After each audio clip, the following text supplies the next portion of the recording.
Goedemiddag, ik ben Nella Williams van Tesla Bibliotheek.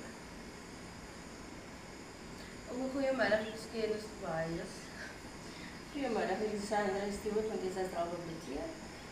So, vanmiddag is ons saam hier om bewusmaking te doen. Spesifiek oor geestesgesondheid.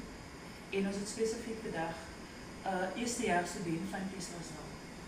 Ons het vir Kennis Tobias genooi omdat sy die keuse gemaakt het om in die richting te studeren. En ook omdat ons daar ook genooi vir die volgende rede dat sy 'n jong mens is. En dat sy uit haar ouderdomsgroep het gaan praat, maar ook as haar kennis wat sy opgedoen het vir die laaste jaar as 'n student, sielkundige student. So, die bewusmaking wat ons vandag wil doen, word baie min gedoen en het word ook baie min omgesels. En ons voel om 'n program te hê waar ons die jeug nooi en ons praat oor die kwessies, word die altyd, het gaan nie altyd so deur soos wat ons wil hê nie. Soms is daar jeug in die audience, maar hulle voel nie dat hulle het die vrymoedigheid om op te staan en te sê dat ek het wel hulp nodig het.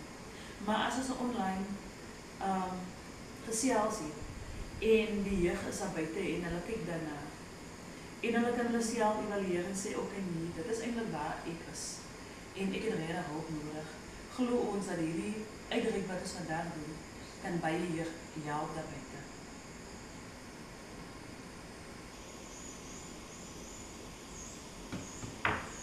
So Kennis Tobias, kan jy kortliks jouself voorstel en vir ons verduidelik hoekom het jy gekies sielkunde as 'n beroep?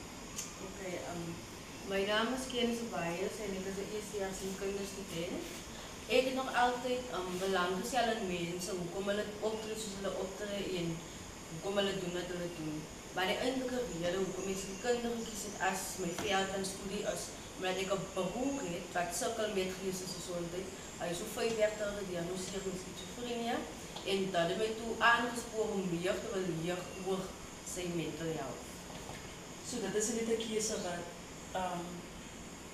wat jy gesien het as 'n veld waar 'n gap is vir werk, goeie werkgeleenthede, maar dat is ook iets wat jy kan toepas by ons. Ja, dis 'n persoonlike keuse. Baie dankie dat jy daai persoonlike stukkie met ons gedeel het. Enige vrae van Sandra se kant af? Nee, dit is alles aan.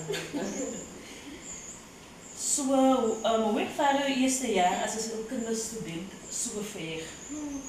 As baie, hoe kan ek sê, as opwindend, ek sal sê opwindend, van ek hou van leer.